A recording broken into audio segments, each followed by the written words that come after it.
સુરતમાં પલસાણાની સંતોષ મિલમાં આગના કેસમાં પોલીસની બેવડી નીતિ સામે હવે સવાલ ઉઠી રહ્યા છે।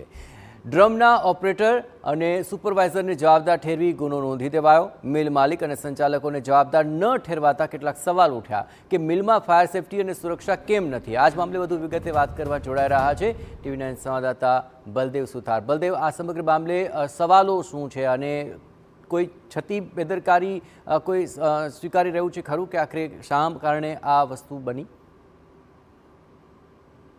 જી બલદેવ।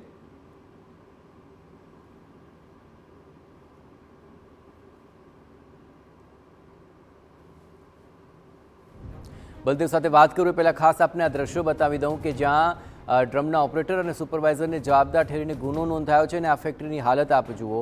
મિલ માલિક અને સંચાલકોને જવાબદાર આ મામલે નથી ઠેરવાયા તેને લઈને સવાલ ઉઠી રહ્યા છે।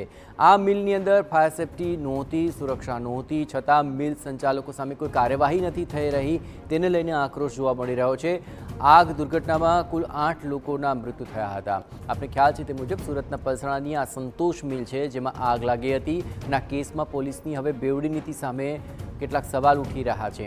ડ્રમના ઓપરેટર અને સુપરવાઇઝરને જવાબદાર ઠેરીને ગુનો તો નોંધી લીધો છે, પણ મિલ માલિક અને સંચાલકોને જવાબદાર નથી ઠેરવાયા અને તેને લઈને જ હવે કેટલાક સવાલ ઉઠી રહ્યા છે કે કેમ તેમને છાવરવામાં આવી રહ્યા છે। આ મિલમાં ફાયર સેફટી અને સુરક્ષાને લઈને ઘણા મોટા છીંડા જોવા મળ્યા, છતાં પણ મિલ સંચાલકો સામે કાર્યવાહી નથી થઈ રહી। વધુ વિગતે વાત કરી રહ્યા છે બલદેવ। આખરે કોઈ કાર્યવાહી નથી થતી રહી, આખરે પોલીસનું શું માનવું છે આ મામલે? કોઈ સ્પષ્ટતા પોલીસ તરફથી મળી રહી છે ખરી? જે રીતે થોડા દિવસ અગાઉ સુરત જિલ્લાની અંદર જે પલસાણા ખાતે આવેલી જે સંતોષ મિલ હતી તેની અંદર એક જે બોઇલર ફાટવાના કારણે સૌથી મોટી જે દુર્ઘટના સર્જાઈ હતી। અંદર જે કામ કરી રહેલા જે કેટલાક 20 થી વધુ જે કામદારો હતા જે ગંભીર રીતે દાઝ્યા હતા અને જેની અંદર અત્યાર સુધીની વાત કરીએ તો એક પછી એક 8 લોકોના જે કામદારોના જે મોત થયા છે, છતાં પણ પોલીસ ક્યાંક ઢીલી નીતિ અપનાવતી હોય તે રીતનું જ સામે આવી રહ્યું છે। કારણ કે સંતોષ મિલના જે સંચાલક જે કહી શકાય છે તેમની સામે અત્યાર સુધી હજી કોઈ ફરિયાદ છે અથવા તો કોઈ કાર્યવાહી નથી કરવામાં આવી। માત્ર જે બોઇલર જે હતું, જે ડિપાર્ટમેન્ટ હતું, તેના સંચાલક અને તેના સુપરવાઇઝર સામે પોલીસે જે ગુનો નોંધી અને તપાસ શરૂ કરી છે। આમ જોવા જઈએ તો આખી મિલના જે ખરેખર સંચાલક હોય અથવા તો જે માલિક હોય તેમની પણ ક્યાંક ને ક્યાંક એટલી જવાબદારી આવતી હોય છે, તેમની પણ ક્યાંક બેદરકારી જણાતી હોય છે, છતાં પણ આજે પલસાણા પોલીસ દ્વારા આ બાબતે કોઈ નક્કર કાર્યવાહી કેમ નથી કરવામાં આવતી, તેમની સામે કેમ ગુનો નોંધવામાં નથી આવ્યો, તે પણ એક મોટો સવાલ ઉભો થઈ રહ્યો છે।